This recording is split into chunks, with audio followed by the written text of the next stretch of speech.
For decades, the question surrounding Prince William was simple. When will he be king? But somewhere along the way, that question quietly changed. Because William isn't waiting for the crown anymore. He's already leading. From homelessness initiatives to climate summits, from private diplomacy to very public rebukes of the press, Prince William has stepped into a role that no heir to the British throne has ever quite occupied before. And the world is starting to pay attention in a very different way. My name is Charles, and welcome to Crown Wire Daily, where we bring you the stories behind the stories of the British royal family. Let's get into it. From reluctant royal to purposeful leader. For most of his early adult life, William carried the weight of expectation without the authority to act on it. He watched his mother Diana become the most beloved royal in modern history, and then lose everything. He watched his father Charles wait decades in the wings, often overshadowed, often misunderstood. He watched the institution. He was born into struggle to stay relevant in a changing world, and he made a quiet decision. He would not simply inherit the monarchy. He would rebuild it. That shift became visible around 2020, when William began speaking with unusual directness on issues that traditional royals had always sidestepped: climate change, mental health, homelessness, the structural failures that leave millions behind. He wasn't just lending his name to causes. He was building platforms, funding research, and holding organizations accountable in ways that made headlines for the right reasons. The reluctant prince was becoming something else entirely. The Earthshot Prize, William's biggest bet. If you want to understand the scale of William's ambitions, look no further than the Earthshot Prize, launched in 2020 and modeled after President Kennedy's moonshot program. Earthshot is William's flagship environmental initiative, awarding five £1 million prizes every year to innovators solving the world's greatest environmental challenges. The ambition is staggering. By 2030, the prize aims to have identified and scaled 50 solutions that could genuinely repair the planet. But what's striking isn't just the size of the vision. It's the seriousness with which William has pursued it. He has personally recruited global business leaders, heads of state, and celebrity ambassadors.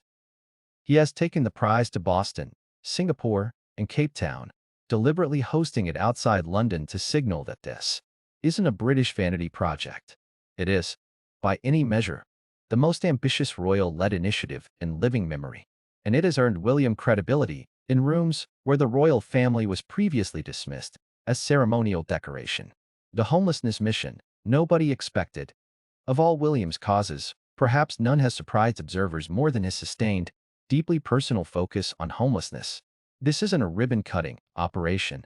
William has spent nights sleeping rough on the streets of London. He has visited shelters unannounced.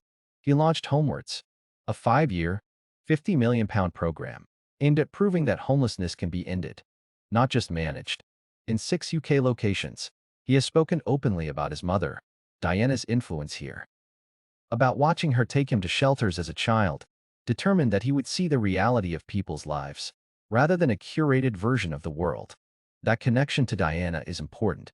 It explains why William's charity work never feels performative in the way royal philanthropy sometimes can. There is clearly something genuine driving it.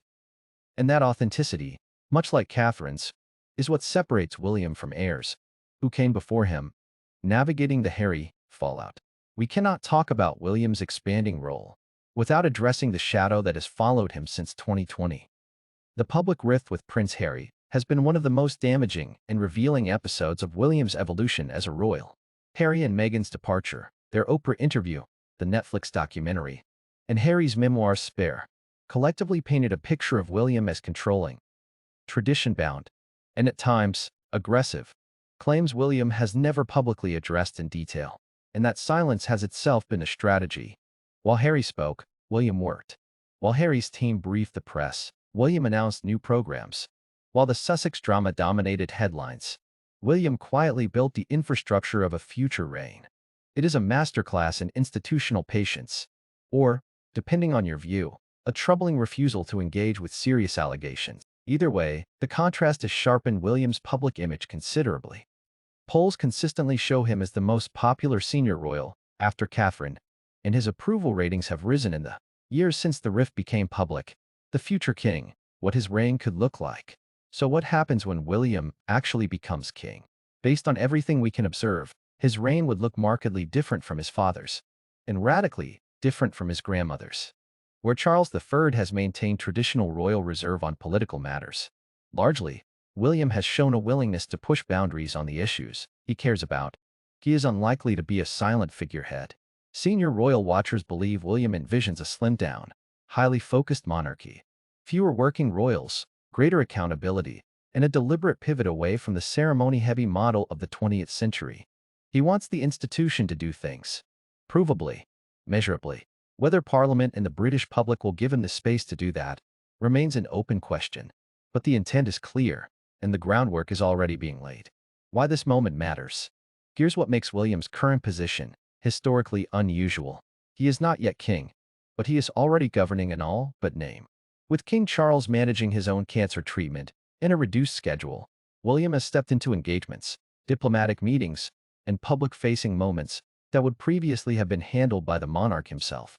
He is, in effect, running a parallel operation, learning the job in real time, at the highest level, with the world watching.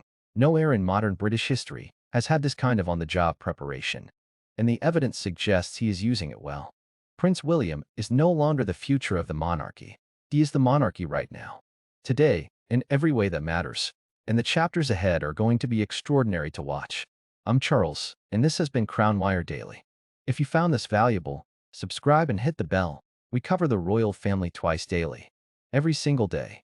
Drop a comment below. Do you think William will be a transformational king, or will the institution hold him back? We want to hear from you.